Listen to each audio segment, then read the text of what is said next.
Hello students. तो आज हम लोग देखने जा रहे हैं करंट इलेक्ट्रिसिटी की एक बड़ी इंपॉर्टेंट ट्रिक। ये ट्रिक आपको बहुत सारे एम्स के प्रॉब्लम, नीट के प्रॉब्लम को करना सिखाएगी। ट्रिक में होता क्या, देखो बहुत बड़ी प्रॉब्लम होती है आप लोगों की कि किरचॉफ लॉ के जो प्रॉब्लम होते हैं वो कर तो लेते हैं पर 5 to 7 मिनट लगते हैं प्रॉब्लम करते करते। तो आज मैं आपको दिखाऊंगा कैसे आप किरचॉफ लॉ के प्रॉब्लम लेस देन 1 मिनट में कर सकते हो। कौन कौन से, मेरी तरफ से नहीं आए हुए, तो मैं आज आपको दिखाऊंगा एम्स में आए हुए प्रॉब्लम आप कैसे 1 मिनट के अंदर खत्म कर सकते हो, नीट में आए हुए प्रॉब्लम कैसे खत्म कर सकते हो, AIEEE के प्रॉब्लम्स को कैसे खत्म कर सकते हो। ये पहला प्रॉब्लम जो आप देख रहे हो ये प्रॉब्लम एम्स 2018 का प्रॉब्लम है। नेक्स्ट प्रॉब्लम मैं आपको दिखाता हूँ, ये आपका फिर से एम्स 2018 का प्रॉब्लम है। दो प्रॉब्लम आए थे एम्स 2018 में। नेक्स्ट प्रॉब्लम जो आप देख रहे हो ये AIEEE 2008 का प्रॉब्लम है। इसके बाद जो प्रॉब्लम मैंने रखा हुआ है ये बिल्कुल एम्स 2017 जैसा प्रॉब्लम मैंने रखा हुआ है। इन सब प्रॉब्लम के अंदर एक ही प्रॉब्लम है कि स्टूडेंट को किरचॉफ लॉ लगाना पड़ता है। अब किरचॉफ लॉ लगाने से अगर बचना चाहते हो तो मैं आपको सिखाने जा रहा हूँ एक बहुत बढ़िया सा मेथड। अब इसके 4 एक्सटेंशंस हैं, ठीक है ना। और ये 4 एक्सटेंशंस अगर आप सीख गए तो आपका इस टाइप का कोई भी प्रॉब्लम विद इन 1 मिनट, मैं तो ये कहूँगा थोड़ी सी प्रैक्टिस कर लो तो 30 सेकंड में भी आराम से खत्म कर सकते हो बिना लेंदी कैलकुलेशन के। तो चलो स्टार्ट करते हैं। तो मेथड का नाम है मिलीमैन थ्योरम। अब ये क्या होती है, कैसे इसको बिल्डअप करते हैं और किरचॉफ लॉ से हमें कैसे बचना है, तो सुनो। तो सबसे पहली इसकी हेडिंग है all batteries are of same polarity. इस हेडिंग का मीनिंग मैं आपको 2 मिनट बाद क्लियर करूंगा। उससे पहले मैं आपको बैटरी के कुछ छोटे छोटे टाइप समझा दूं। तो देखो, जैसे 12th क्लास की बेसिक स्टडी के वक्त पढ़ते हैं, बैटरी के 3 तरीके के मोड्स होते हैं। पहला मोड, अच्छा एक खास बात, ट्रिक जरूर नोट कर लेना, ठीक है ना। और इस पे बेस्ड मैंने एक टेस्ट रखा है, उसको भी आप जरूर अटेम्प्ट कर लेना। तो इससे क्या होगा, कॉन्फिडेंस बढ़ जाएगा। भाई साथ साथ आपने पढ़ा और आपने टेस्ट दे लिया तो आपको ये पता चल गया आपने कितना अप्लाई करना सीखा। और अगर कोई दिक्कत रह जाए तो टेस्ट का वीडियो सोल्यूशन भी है, वो भी आप देख सकते हो। तो बैटरी के 3 तरीके के मोड होते हैं। पहला मोड चार्जिंग मोड, दूसरा मोड डिस्चार्जिंग मोड और third mode cut off mode. अब ये होते क्या है, पहले इसके बारे में आपको थोड़ा सा समझाऊं। अच्छा ये ध्यान रखना, यहां पर हम ट्रिक पर काम कर रहे हैं। इस ट्रिक का डेरिवेशन, ये कैसे ओरिजिनेट हुई, ये सारा मैंने डिटेल से वीडियो लेक्चर्स जो है मेरे उनके अंदर बताया हुआ है। और जब टेस्ट सीरीज के अंदर मैं इसको डिस्कस करता हूं तो वहां भी मैं इसको बताते रहता हूं कि किस तरीके से ये चीज़ ओरिजिनेट हुई है। तो फिलहाल बैटरी के हम 3 मोड्स पर काम करते हैं। अब वो कौन कौन से मोड है, चार्जिंग, डिस्चार्जिंग और कट ऑफ। मीनिंग समझो। डिस्चार्जिंग मोड, जैसे सुबह फ़ोन लेके निकले, शाम तक बैटरी क्या हो जाती है, डिस्चार्ज हो जाती है, कारण कि वो सर्किट को करंट दे रही है। तो बैटरी डिस्चार्जिंग मोड में तब होती है जब बैटरी सर्किट को करंट देती है। करंट ध्यान रखना हमेशा पॉजिटिव टर्मिनल से बाहर निकलता है और नेगेटिव टर्मिनल में एंटर कर जाता है। तो इस टाइप के मोड को हम बोलते हैं डिस्चार्जिंग मोड। इस डिस्चार्जिंग मोड में अगर हम एक वोल्टमीटर कनेक्ट करें और इस वोल्टमीटर की रीडिंग निकालने की कोशिश करें तो जानते हो बच्चों इसको क्या बोलते हैं, इसको बोलते हैं टीपीडी। ये आता है 12th क्लास की एनसीईआरटी में भी आपको मिल जाएगा। टीपीडी का मतलब होता है टर्मिनल पोटेंशियल डिफरेंस। मैं शॉर्टकट में लिख रहा हूं पीडी यानी पोटेंशियल डिफरेंस। इस टीपीडी का वैल्यू जब आप कैलकुलेट करोगे तो बड़ा आसान सा रिजल्ट आएगा E-IR। तो कंक्लूजन ये निकला कि जब हमारा सेल कौन से मोड में है, डिस्चार्जिंग मोड, तो उसका टीपीडी होता है E-IR। आगे बढ़ते हैं। इसी तरीके से मान लो अब आप क्या हुआ, शाम को घर पे गए, आपने फोन चार्जिंग में लगाया तो बैटरी क्या होती है, चार्ज होना शुरू हो जाती है। तो अब हम डिस्कस कर रहे हैं चार्जिंग मोड को। चार्जिंग मोड में क्या होगा, आप बैटरी को करंट प्रोवाइड कर रहे हो। तो ये रही हमारी बैटरी, ये रहा उसका रेजिस्टेंस R, बैटरी का वोल्टेज E दे रखा है, आपने करंट दिया। करंट कौन से टर्मिनल से दे रहे हो, सपोज करो आप इसको करंट प्रोवाइड कर रहे हो I का, और कौन से टर्मिनल से, पॉजिटिव टर्मिनल से। जितना आया उतना चला गया। अब अगर आपने एक वोल्ट मीटर लगाया और इस वोल्ट मीटर की रीडिंग निकाली तो इस रीडिंग का वैल्यू आएगा E+IR। तो टीपीडी का वैल्यू चार्जिंग मोड में बढ़ जाता है, डिस्चार्जिंग मोड में कम हो जाता है। अब लास्ट मोड दिखाता हूं, कट ऑफ मोड। फिर स्टार्ट करते हैं ट्रिक का मेन पार्ट। अब कट ऑफ मोड हमारा क्या है? तो कट ऑफ मोड हमारा कि मान लो यार बड़ा फ्रस्ट्रेट हो गया, फोन यूज करने का मन नहीं कर रहा, बैटरी निकाली अलग रख दी, अब बैटरी ना करंट दे सकती है ना करंट ले सकती है, ऐसे मोड को बोलते हैं कट ऑफ मोड। तो जब सेल से कोई करंट ना तो आ रहा हो ना कोई करंट जा रहा हो, इस टाइप का मोड कहलाता है कट ऑफ। इस कट ऑफ मोड को जब हम सॉल्व करते हैं तो हमें जो टीपीडी मिलता है वो ई के बराबर मिलता है। तो कितने तरीके के मोड? 3 तरीके के, discharging E minus I R, charging E plus I R, cut off E.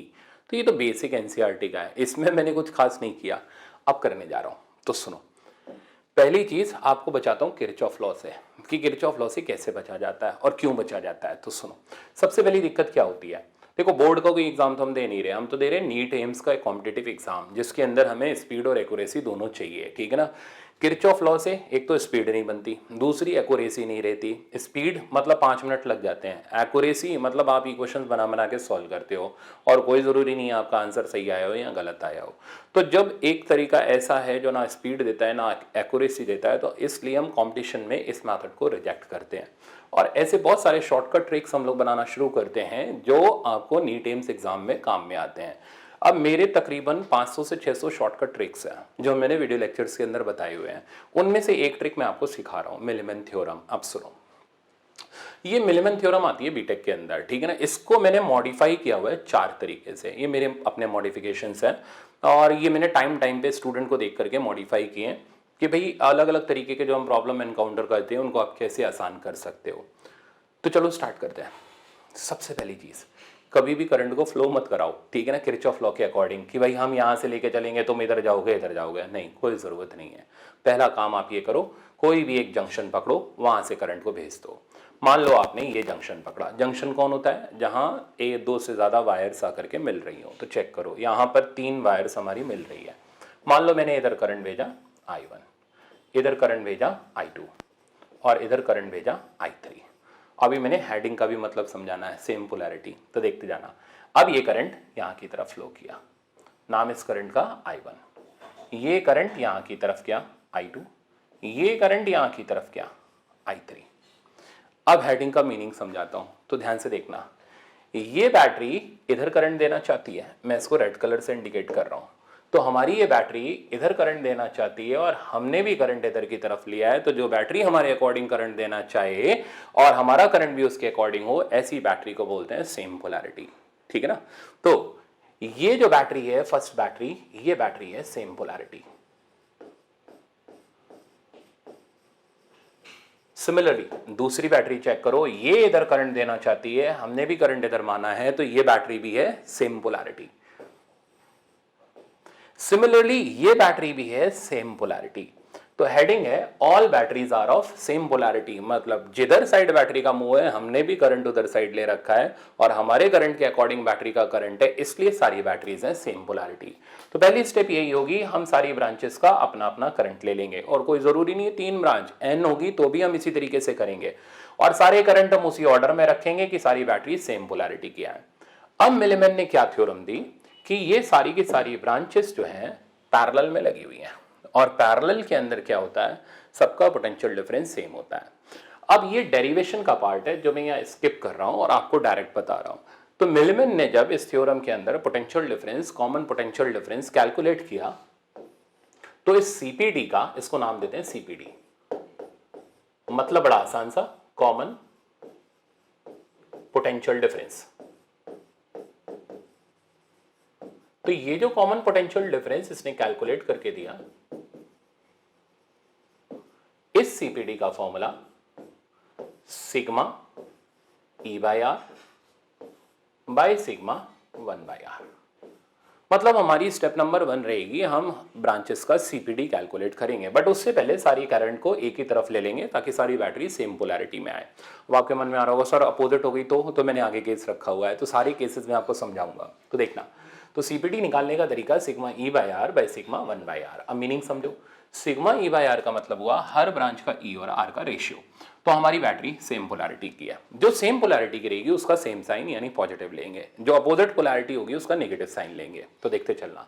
तो पहली ब्रांच का ई बाय आर मेरे पास आया E1 बाय R1, दूसरी ब्रांच का ई बाई आर मेरे पास आया E2/R2, थर्ड ब्रांच का ई बाई आर मेरे पास आया E3/R3 डिवाइडेड बाय, अब हर ब्रांच का 1/R चाहिए तो वो बन गया 1/R1 plus 1/R2 plus 1/R3। तो फर्स्ट स्टेप रहेगी, हम सीपीडी को कैलकुलेट करेंगे बाय यूजिंग हमारा सिंपल सा formula sigma E by R by sigma 1/R।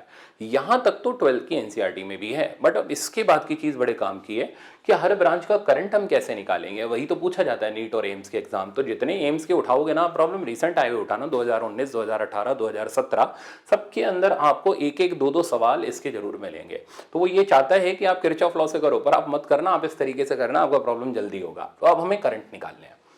अब करंट निकालने के लिए हम क्या करने वाले हैं, तो सुनो, क्योंकि हमारी बैटरी डिस्चार्जिंग मोड में है, तो मैंने अभी बताया था टीपीटी का फॉर्मूला होता है E माइनस आई आर। अगर हमें करंट निकालना है तो आई आर का वैल्यू मेरे पास आ गया E माइनस वी, यहां से आई का वैल्यू मेरे पास आ गया E minus V by R. अब अगर मेरे को फर्स्ट ब्रांच का करंट निकालना है तो फर्स्ट ब्रांच का करंट हो गया फर्स्ट ब्रांच की battery minus CPD divided by उसका रेजिस्टेंस R1। तो ये करंट निकालने का फर्स्ट ब्रांच का तरीका रहा। सेकंड ब्रांच का करंट निकालना है तो रिजल्ट आ गया E2 minus V divided by R2। Third branch का करंट निकालना है तो सेम तरीके से लगाओ E3 minus V divided by R2। तो चलो अब फटाफट से रिवाइज करो। तो सबसे पहला काम, हमने सारे करंट उसी तरफ लिए जिधर सब बैटरी का पॉजिटिव टर्मिनल था, हर बैटरी हमारी सेम पोलैरिटी की हो गई। अब हमने क्या किया, सीपीडी निकाला। सीपीडी का formula sigma E by R by sigma 1/R, यहां से सीपीडी का वैल्यू कैलकुलेट हुआ। नेक्स्ट, अब मैंने हर ब्रांच का करंट निकाला। करंट निकालने का हमारा तरीका E minus V by R, तो हर ब्रांच का E माइनस वी और डिवाइडेड बाय आर का रेशियो ले लिया। तो चलो एक सवाल करके देखते हैं। अब ये सैंपल प्रॉब्लम है, ये मैंने इसलिए रखा ताकि आपको आसानी से समझ आ जाए। तो देखो, अब मेरा सर्किट डायग्राम ये रहा। तो यहां पर मैंने 3 ब्रांचेस ली हैं। पहली ब्रांच की बैटरी 10 वोल्ट, रेजिस्टेंस 10 ओम। दूसरी ब्रांच की बैटरी 20 वोल्ट, रेजिस्टेंस 20 ओम। थर्ड ब्रांच की बैटरी 40 वोल्ट, रेजिस्टेंस इसका भी 20 ओम। क्वेश्चन तो भी बड़ा सिंपल, हर ब्रांच का करंट निकालना है। तो चलो शुरू करते हैं। पहला काम, हर ब्रांच का अपना अपना एक करंट ले लो। सब बैटरी का पॉजिटिव टर्मिनल इधर है, तो सारे करंट मैंने इसी तरफ ले लिए। नाम I1, I2 और I3। अब चेक करो कैसी पोलैरिटी है, तो same polarity, same polarity, same polarity, तो हर बैटरी सेम पोलैरिटी की है। अब हम सीपीडी निकालते हैं। Formula sigma E by R by sigma 1/R। लिखने की जरूरत भी नहीं, आप डायरेक्ट भी कर सकते हो। तो sigma E by R by sigma 1/R, तो चलो लगाना शुरू करते हैं। तो सिग्मा ई बाई आर हो गया 10/10 यानी 1, 20/20 1, 40/20 2। अब देख रहे हो कितना आसान सा कैलकुलेशन था। अब इसमें ये नहीं करो कि 10/10 लिखना ही है, 20/20 लिखना ही है, डायरेक्ट कर लो, छोटा सा डिवीजन है। डिवाइडेड बाय, अब हर चीज का 1/R, तो 1/10, 1/20 और 1/20। अब कैलकुलेशन के नाम पे कुछ भी नहीं है। देखो अगले 1-2 सेकंड के अंदर आपकी कैलकुलेशन आसानी से खत्म। ऊपर का आ गया 4, नीचे एलसीएम बन गया 20, इधर आ गया 2, इधर आ गया 1, इधर आ गया 1, 4 से 4 कैंसिल, आंसर आ गया 20 वोल्ट। तो भाई हमारे पास सीपीडी बड़े आराम से आ गया 20 वोल्ट। ये आप लगाते रहते किरचॉफ लॉ तब भी नहीं आता। अब बढ़ते हैं मेन स्टेप, क्या क्या निकालना है, करंट। तो करंट निकालने का हमारा formula E minus V by R. तो चलो पहली ब्रांच का करंट निकालते हैं। E का वैल्यू हो गया 10, V का वैल्यू हमारे पास है 20, रेजिस्टेंस पहली ब्रांच का 10। तो देख रहे हो आंसर आ रहा है -1। अब क्या इंडिकेट कर रहा है माइनस, आपके दिमाग में क्या आ रहा है, ये माइनस क्या दिखा रहा है कि ये करंट का डायरेक्शन इधर ना हो करके इधर साइड होना चाहिए। तो एग्जैक्टली अपने आप मेथड आपको सब बता देगा कि कैसे करके क्या करना है। तो हमने जो करंट माना है वो लेफ्ट माना है, और ये नेगेटिव साइन ये शो कर रहा है कि करंट लेफ्ट ना जा करके राइट की तरफ होना चाहिए। ठीक है भाई, कर देंगे बाद में। I2 निकालने का तरीका E2 minus V by R2। E2 का वैल्यू मेरे पास है 20 माइनस 20 हो गया अपना सीपीडी, रेजिस्टेंस इसका 20, बट लिखने की भी जरूरत नहीं है, ये आंसर मेरे पास 0 आ गया। तो इसका मतलब क्या है कि इस ब्रांच के अंदर कोई करंट फ्लो नहीं कर रहा। तो ऐसा होने पर बैटरी हमारी कौन से मोड में हो गई, कट ऑफ मोड में। अब बढ़ते हैं लास्ट I3। अब तो फॉर्मूला याद भी हो गया होगा, E3 minus V by R3। E3 का वैल्यू हो गया 40 माइनस V का वैल्यू 20, R3 का वैल्यू 20, तो ये रिजल्ट आ गया 1 एम्पियर। ठीक, अब मैंने बोला था एक्यूरेसी, आपको एक्यूरेसी दिखाता हूँ। देखो कैसे पता चलेगा कि यार हमने जो किया है वो सही है। ये था जंक्शन, इस जगह पे खड़े हो गए, सारे के सारे करंट कैसे हैं, आउटगोइंग है। आउटगोइंग मतलब बाहर जाते हुए। अब किरचॉफ का फर्स्ट लॉ क्या कहता है, इनकमिंग बराबर आउटगोइंग। तो सारे करंट आउटगोइंग है, तो सबका सम 0 के बराबर होगा, क्योंकि हमने इधर कोई भी इनकमिंग नहीं लिया। तो चेक करके देखना, तीनों का सम 0 के बराबर हो रहा होगा, और अगर नहीं हो रहा तो मतलब बीच में कुछ एरर हो गई। तो तीनों का सम चेक कर लो, तो तीनों करंट का सम -1, 0 और +1 हो गया ना 0 के बराबर। तो एक्यूरेसी भी 100%, कैलकुलेशन के नाम पे भी कुछ नहीं, सर्किट के अंदर करंट भी नहीं दौड़ाना, कोई आपने 2 इक्वेशन 2 अननोन का सवाल भी नहीं करना, बिल्कुल आराम से आप इजीली इसको एक्सेस कर सकते हो। तो चलो आगे बढ़ते हैं और इसके डिफरेंट केसेस को स्टडी करते हैं। पढ़ो, रिवर्स पोलैरिटी। देखो सर्किट, पहली बात मैंने सारे करंट लेफ्ट की तरफ कर दिए, ऑब्जर्व करना। रिवर्स पोलैरिटी, तो ये इधर करंट देना चाह रही है, हमने भी इधर लिया, कैसी पोलैरिटी, सेम पोलैरिटी। हमने करंट इधर लिया, ये करंट इधर देना चाह रही है, कैसी पोलैरिटी, रिवर्स पोलैरिटी। तो कौन होता है रिवर्स पोलैरिटी, जो हमारे माने गए करंट के अपोजिट डायरेक्शन में करंट दे, उसको बोलते हैं रिवर्स पोलैरिटी। तो हमने इसका करंट इधर लिया और ये भी इधर देना चाह रही है, कैसी पोलैरिटी, सेम पोलैरिटी। करना क्या है, बड़ा आसान सा काम है, जो जिसकी पोलैरिटी बदल गई उसका साइन बदल दो। तो पहले बताते जाओ, ये कैसी पोलैरिटी, सेम पोलैरिटी, तो साइन पॉजिटिव।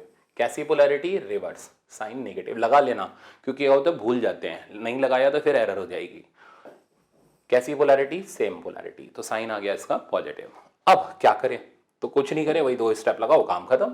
पहली स्टेप सीपीडी, तो चलो आ जाओ सीपीडी लिखते हैं। तो फॉर्मूला वही रहेगा, बोलो E1/R1।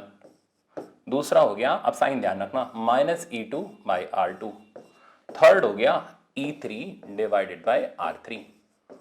अब डिनोमिनेटर में आ गया हर किसी का 1/R, तो 1/R1 प्लस 1/R2। अब R2 का मत साइन चेंज कर देना, साइन किसका बदला है, बैटरी का, उसकी पोलैरिटी चेंज हुई है, क्योंकि वो हमारे करंट के अपोजिट फेंक रही है, रेजिस्टेंस थोड़ा करंट फेंक रहा है।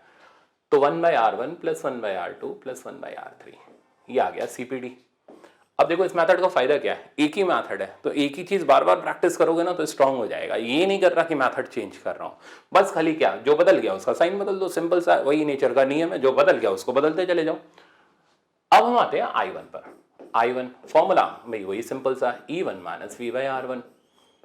I2, तो इसे निकालने का तरीका, तो साइन कैसा है इसका, नेगेटिव, -E2 - V/R2। लास्ट में I3 आ गया, कैसे, E3 - V/R3।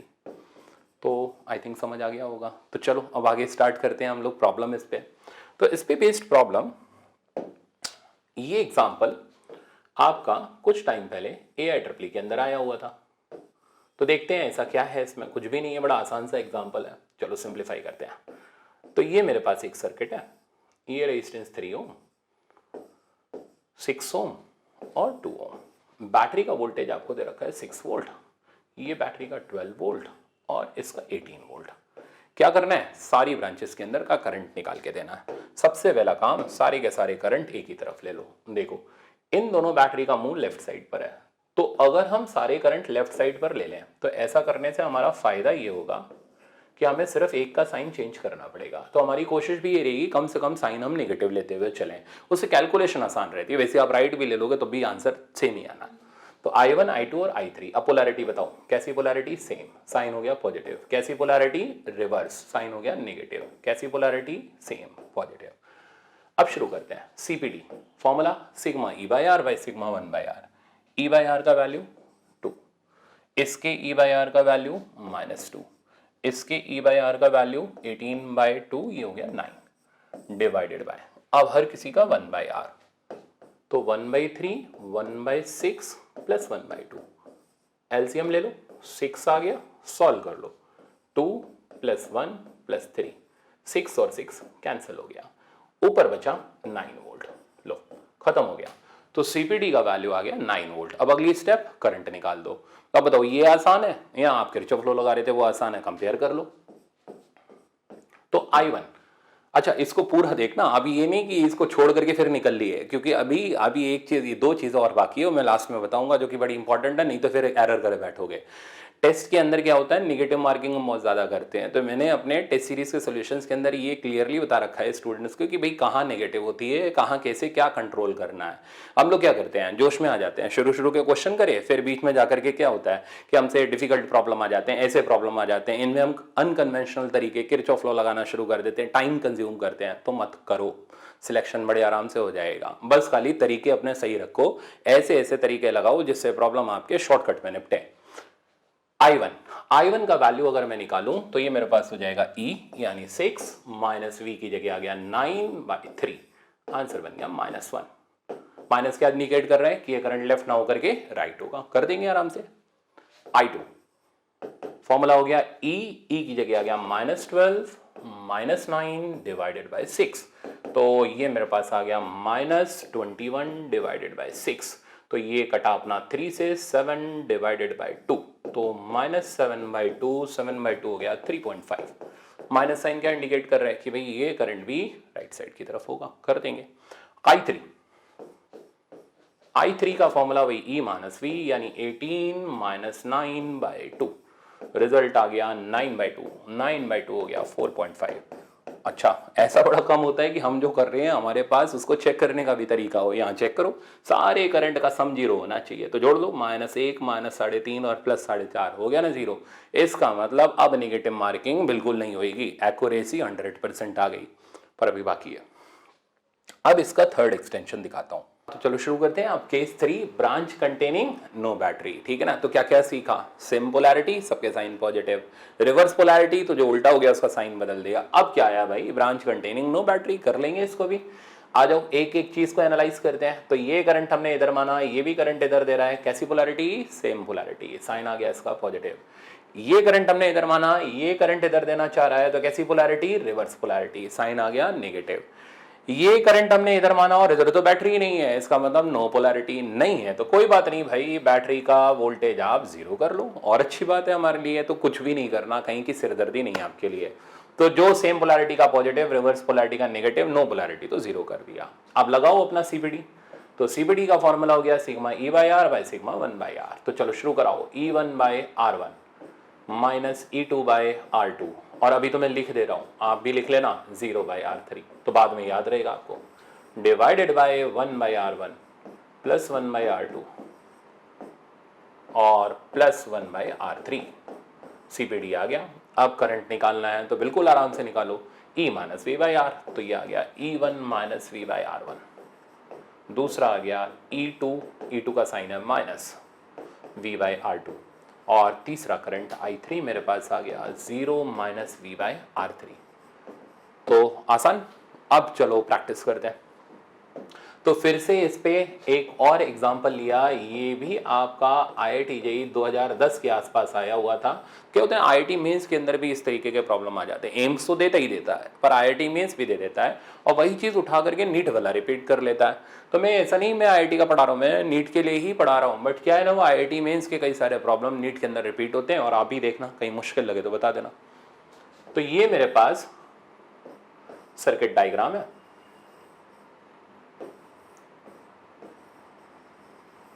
सॉरी, मैं इसमें, हाँ, इस सर्किट डायग्राम में अब मेरे पास, अब आप ऑब्जर्व तो कर ही लिए कि इस ब्रांच के अंदर कोई बैटरी नहीं है। डाटा ये रहा, ये दे रखा है 3 ओम, ये दे रखा है 6 ओम, और ये दे रखा है 2 ओम।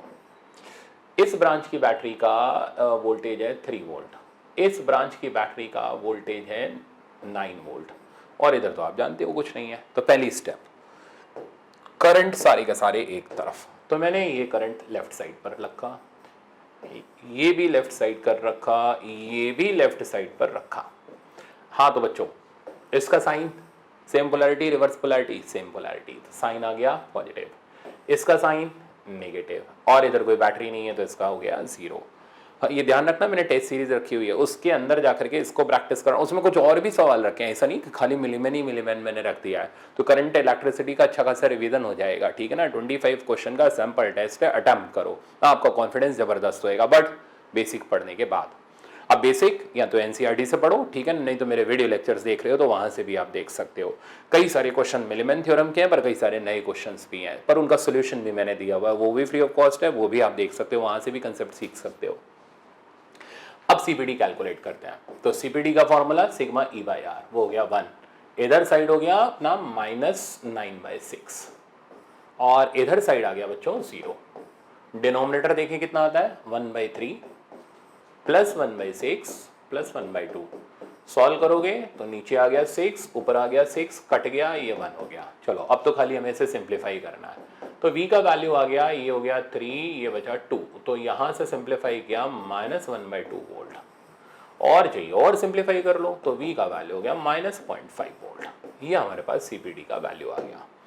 तो ये होगी हमारी फर्स्ट स्टेप। अब आते हैं सेकंड स्टेप, क्या क्या निकालना है, करंट बताते जाओ आप। तो ये हो गया E - V/R यानी 3 माइनस, अब थोड़ा केयरफुल रहना यहाँ गलती ना हो जाए, पर हो भी गई तो आगे संभाल सकते हो, बट बेस्ट है कि पहले ही देखते हुए चलो, -0.5 R की जगह आ गया बच्चों 3, तो ये रिजल्ट आ गया 3.5/3 यूनिट हो गया एम्पियर। इसी तरह आप I2 निकाल लो, I2 का फॉर्मूला हो गया अपना -9 minus -0.5 divided by 6। I think आप कर लोगे, मैं इसको छोड़ रहा हूँ। इसी तरह आप I3 निकाल लो, I3 का फॉर्मूला हो गया 0 माइनस -0.5 डिवाइडेड बाय 2। तो चलो 3 केसेस तक तो आपका मामला टिक गया। अब आप आराम से एम्स का प्रॉब्लम, अब आप आराम से प्रॉब्लम कर सकते हो, ये IEEE का मैं करवाऊंगा अभी, ठीक है ना, देखते चलना। अब इसका सबसे ज़बरदस्त केस, अगर आपने ये नहीं पढ़ा तो इसका मतलब आप डेफिनेटली एरर कर दोगे।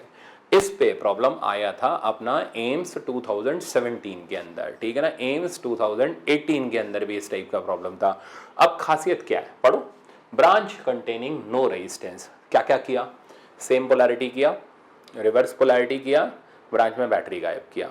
अब लास्ट चीज, ब्रांच में रेजिस्टेंस गायब करते हैं, बस यहीं सारे फंसते हैं, ये पार तो सब पार। अब देखो इस ब्रांच के अंदर कोई रेजिस्टेंस नहीं है, नाम मैंने R3 डाल दिया और वैल्यू ऑब्वियसली मैं 0 डालूंगा क्योंकि है ही नहीं उस ब्रांच में रेजिस्टेंस।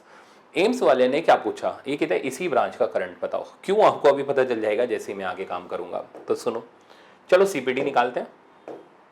तो सीपीडी निकालने जैसे ही आप शुरू करोगे, बोलो E1/R1, दूसरा हो गया, कैसा साइन आया आप तो देखना शुरू हो गया होगा, -E2/R2, और तीसरा आया अपने पास E3/0। अब यहां गड़बड़ होगी, आप देखना, divided by 1/R1 plus 1/R2, और इधर आ गया +1/0। तो इतने टाइम से मैं पढ़ा रहा हूँ, तकरीबन 2003 से पढ़ा रहा हूँ, और जब जब इस टॉपिक को पढ़ाता हूँ यहाँ जा करके सारे के सारे गड़बड़ाते हैं, ठीक है ना। तो आपकी भी डेफिनेटली जरूर गड़बड़ हुई होगी। ऊपर आ गया अपने पास इन्फिनिटी, नीचे आ गया इन्फिनिटी, और फंस गए, क्योंकि इन्फिनिटी बाय इन्फिनिटी 1 नहीं होता, ठीक है ना, infinity by infinity not defined होता है, इनडिटरमिनेट फॉर्म इसको बोलते हैं। तो इतने सालों से पढ़ाते पढ़ाते इसके अंदर हर एक बच्चा जरूर डेफिनेटली फंसता है, ठीक है ना, और यही कंपटीशन वाला पूछता है। अच्छा जी, अब फंस गए, अब जादू देखो, इसको नहीं, जादू नहीं, ये मैथमेटिक्स है, इसको बोलते हैं लिमिट्स एंड कंटिन्यूटी। तो मैं क्या कर रहा हूं, आपको प्रूफ की जरूरत नहीं पड़ेगी, इसको मैंने नाम दिया है, ये दुनिया का सबसे डिफिकल्ट पर सबसे आसान केस है। डिफिकल्ट उसके लिए जिसको नहीं पता, आसान उसके लिए जिसको सब पता है। तो अब जैसे मेरे को पता है इसके अंदर क्या होगा, थोड़ी देर में आपको भी पता चल जाएगा, तो आपके लिए ये बेहद आसान केस हो जाएगा। अब पहले मैथमेटिक्स से सिंप्लीफाई करना सिखाता हूँ। देखो R3 की वैल्यू को 0 ना डाल करके थोड़ी देर R3 डाल देते हैं, तो इसको R3 कर दिया, तो इसको अभी हम स्किप कर देते हैं। अब मैं क्या कर रहा हूँ, R3 से ऊपर और नीचे मल्टीप्लाई कर रहा हूँ। ये इनडिटरमिनेट फॉर्म को सिंप्लीफाई करने का तरीका होता है, बट आप मेडिकल वाले बच्चे छोड़ सकते हो, आप डायरेक्ट कंक्लूजन यूज करना।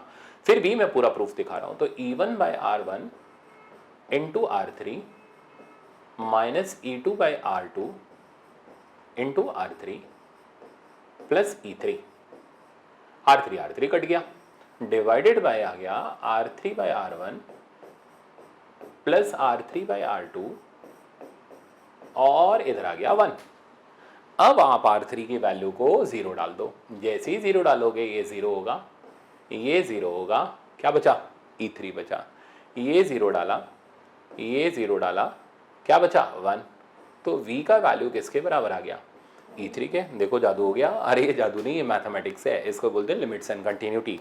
तो अब कंक्लूजन पर आते हैं। कंक्लूजन ये है, अगर ब्रांच में रेजिस्टेंस नहीं है, नोट कर लेना, अगर ब्रांच में रेजिस्टेंस नहीं है तो उस ब्रांच की बैटरी ही सीपीडी का काम करेगी। मतलब आपको कोई कैलकुलेशन नहीं करनी, बस ऑब्जर्व किया और आंसर देख लिया। तो मैंने जैसे ही ऑब्जर्व किया, अच्छा ब्रांच में रेजिस्टेंस नहीं है, मतलब बच गए, सीपीडी की वैल्यू E3 के बराबर हो गई। अब एक जगह तो बच गए, एक जगह और है जहां फंसते हैं, वो भी सुनो। अब आपकी सेकंड स्टेप क्या होगी कि आप सारे के सारे करंट निकालोगे, है ना। चलो शुरू करें।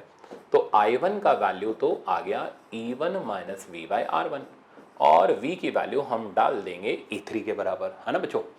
I2 की वैल्यू आप निकालोगे तो ये आ जाएगा अपना minus E2 minus V by R2, कोई दिक्कत नहीं, आराम से आ गया। अब मजा आएगा I3 की वैल्यू निकालने में। I3 की वैल्यू हो गई E3 माइनस E3 बाई 0, और अगेन फंस गए, इनडिटर्मिनेट फॉर्म हो गया, I3 नहीं आया, दोबारा फंसे। अब फिर बचाऊंगा आपको, देखो कैसे। तो बात अच्छी तरह नोट कर लो, वो ब्रांच जिसके अंदर रेजिस्टेंस नहीं है, पहली बात तो उसकी बैटरी सीपीडी का काम करेगी। दूसरी बात, एग्जामिनर आपसे I1 नहीं पूछेगा, I2 नहीं पूछेगा, एम्स वाले ने पूछा ही नहीं, वो आपसे सिर्फ I3 पूछेगा, जो किसी फॉर्मूले से नहीं आएगा, ये फॉर्मूला लगा के नहीं आया। तो किससे आएगा? किरचॉफ फर्स्ट लॉ, इनकमिंग बराबर आउटगोइंग। तो सारे के सारे करंट कैसे हैं? आउटगोइंग है। तो I1 plus I2 plus I3 का सम 0 हो गया। अब क्या जानते हो? I1 जानते हो, I2 जानते हो, तो क्या पता चल गया? I3। इनको पुट करने के बाद, तो ये सबसे स्पेशल केस है, इसको अच्छी तरीके से सीखना। मैं एक प्रॉब्लम भी लगवाता हूं, चेक करो। ये प्रॉब्लम हमारा एक स्पेशल प्रॉब्लम है, सेम एज इट इज मिलता जुलता प्रॉब्लम आपका एम्स 2017 में था। तो चलो शुरू करो, पहले ऑब्जर्व करो। भाई बैटरी है, रेजिस्टेंस है, रेजिस्टेंस है, बैटरी नहीं है, कोई दिक्कत नहीं, बैटरी है, रेजिस्टेंस है, पर इधर रेजिस्टेंस नहीं है। तो जैसे ही आपने ऑब्जर्व किया कि इस ब्रांच के अंदर कोई रेजिस्टेंस नहीं है, अब यहीं बस खाली संभल के चलना। तो चलो पहली स्टेप, सारे करंट एक तरफ ले लो। इधर का करंट I1, इधर का करंट I2, इधर का करंट I3, और इधर का करंट I4। अब पोलैरिटी इंडिकेट करो, तो सबकी पोलैरिटी हम इंडिकेट करते हैं। तो मेरे को बताओ कैसी पोलैरिटी? Same polarity. इधर तो कोई है ही नहीं, तो बैटरी का EMF 0 कर देंगे। इधर की पोलैरिटी सेम पोलैरिटी। ये कैसी पोलैरिटी? Reverse polarity. ठीक है, तो साइन लग गए। अब आ जाओ, देखो मैंने पूछा भी गया करंट इन PQ, क्योंकि ये करंट कभी डायरेक्ट आएगा नहीं जब तक आप बाकी तीन नहीं निकालोगे। तो शुरू करते हैं। तो पहली स्टेप CPD, क्या करें? फॉर्मूला लगाएं? नहीं, तो जिस ब्रांच के अंदर रेजिस्टेंस नहीं है उस ब्रांच की बैटरी ही CPD बन गई। तो CPD का वैल्यू हो गया -40 वोल्ट। कितना आसान, सिर्फ 5 सेकंड का काम। अब हम I1 पे आते हैं।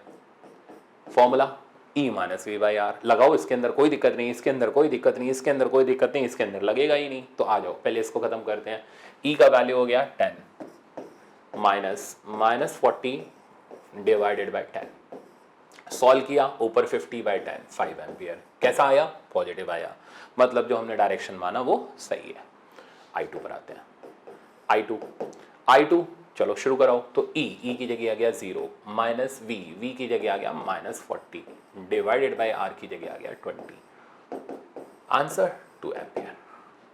I3 पर काम करते हैं। I3 E की जगह आ गया 30, -40 डिवाइडेड बाय आ गया अपने पास 7, तो ये बन गया 10 एम्पियर।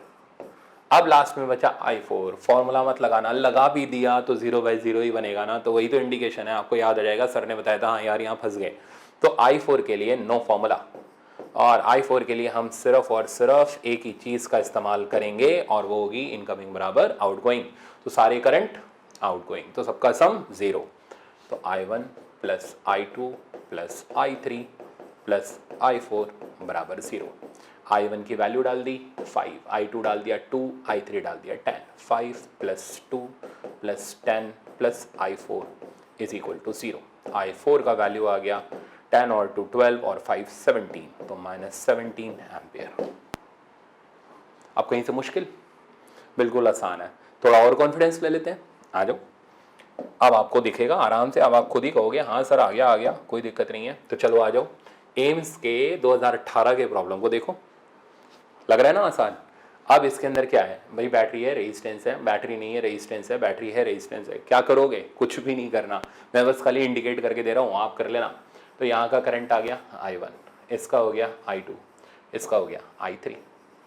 कैसी पोलैरिटी, सेम। कैसी पोलैरिटी है ही नहीं, कैसी पोलैरिटी, सेम।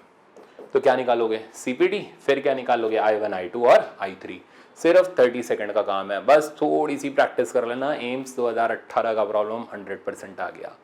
करने को तो मैं कर दूं, पर आप भी तो कुछ करो ना, आपके अंदर भी तो कॉन्फिडेंस आएगा, आप लगाओगे तो आपको खुद ही पता चला, अरे यार एम्स का प्रॉब्लम हमसे इतनी जल्दी होने लग गया, पहले नहीं होता था। आगे बढ़ते हैं, आ जाओ। अब इसमें डरना बिल्कुल मत। अब सबसे पहले करंट छोड़ेंगे, करंट जंक्शन से छोड़ा जाएगा। जंक्शन या तो नीचे है या ऊपर है। ऊपर से अगर हम करंट भेजें तो ये हमारी बैटरीज अपोजिट पोलैरिटी की बनेगी। हम क्यों बेकार में नेगेटिव साइन ले, तो हम करंट नीचे से यहां से भेजना शुरू करते हैं। इस ब्रांच का करंट I1, इस ब्रांच का करंट I2, इस ब्रांच का करंट I3। अब चेक करो, कैसी पोलैरिटी, सेम पोलैरिटी, कैसी पोलैरिटी, सेम पोलैरिटी, और इधर तो बैटरी नहीं है तो अच्छी बात है। अब CPD निकालते हैं। एक बात और गौर करो, ये जो दो अलग अलग रेजिस्टेंस है इस ब्रांच के अंदर, दोनों में करंट सेम है, तो भी क्या सीरीज में होगा, एक साथ कंबाइन कर लो। तो 0.025 प्लस 0.2 कितना बन गया, 0.225। तो मैं इक्वेशन लिख के दे रहा हूँ, सॉल्व अप करना। तो CPD आया 12 डिवाइडेड बाय 0.225। आगे बढ़ते हैं, इधर का CPD आया 6 डिवाइडेड बाय 0.225, और इधर का आया अपने पास 0 डिवाइडेड बाय 0.5। मैंने जानबूझ के लिख दिया इसको। अब आ जाओ 1 by 0.225 plus 1 by 0.225 plus 1 by 0.5, है ना। तो CPD की वैल्यू आपके पास आ गई। अब क्या निकालना है, सेम वही I1, I2 और I3। तो ये एम्स 2018 का प्रॉब्लम भी आपकी ग्रिप में आ गया। चलो बढ़ते हैं आगे। अब जो प्रॉब्लम है, लो AIEEE का प्रॉब्लम रखा हुआ है, पर आई थिंक इसमें भी आपको 1% दिक्कत नहीं आएगी। ऑब्जर्व करो, सेम पोलैरिटी, ऑब्जर्व करो, सेम पोलैरिटी। तो करंट इधर भेजा I1, करंट इधर भेजा I2, करंट इधर भेजा I3। साइन इसका पॉजिटिव, इधर का 0, इधर का साइन पॉजिटिव। तो छोड़ दूं मैं इसको, आप CPD निकाल लोगे। तो CPD का वैल्यू हो गया 8/4, इधर आ गया 0 और इधर आ गया 6/6 डिवाइडेड बाय 1/4 प्लस 1/8 प्लस 1/6। अब आपको करंट निकालना है। तो ये थी हमारी मिलमैन थ्योरम की ट्रिक। ऐसे ही बहुत सारी ट्रिक्स मैंने करंट इलेक्ट्रिसिटी के अंदर बना करके अपने वीडियो लेक्चर्स के अंदर रखी हुई हैं। साथ साथ टेस्ट सीरीज का जो डिस्कशन किया उनके अंदर भी बताया हुआ है। बट ये मैंने जो बनाया है, ये कोटा में एक्सपीरियंस के दौरान ये सारी चीज़ें तैयार करी हैं। ये हम अपने रेगुलर क्लासरूम स्टूडेंट्स के लिए तैयार करते रहते हैं। अब आपको भी इन चीज़ का फ़ायदा मिले, मेरा एम यही है कि ज़्यादा से ज़्यादा स्टूडेंट्स को इसका फ़ायदा मिले। इसलिए मैंने ये ट्रिक आपको फ्री ऑफ कॉस्ट बताई हुई है, जिसका कोई चार्जेस नहीं है। इस पे बेस्ड टेस्ट आप अटैम्प्ट करो, उसका कोई चार्ज नहीं है। टेस्ट का वीडियो लेक्चर देखो, उससे भी आपको बहुत कुछ सीखने को मिलेगा। साथ साथ में मैंने ऐसे ऑप्टिक्स की ट्रिक्स रखी हुई है, देखो उसको भी। ऐसे ही साथ में मैंने एक और ट्रिक रखी हुई है, tension trick, laws of motion की, उसको भी आप ज़रूर देखो, उस पर भी आप टेस्ट पेपर अटैम्प्ट करो। तो आई थिंक बच्चों रास्ता तो आसान है, बस खाली थोड़े रास्ते अपने सही करने हैं। कंसेप्ट लेंदी नहीं लेने, कंसेप्ट छोटे रखने हैं, ठीक है। तो चलो, thank you so much for watching.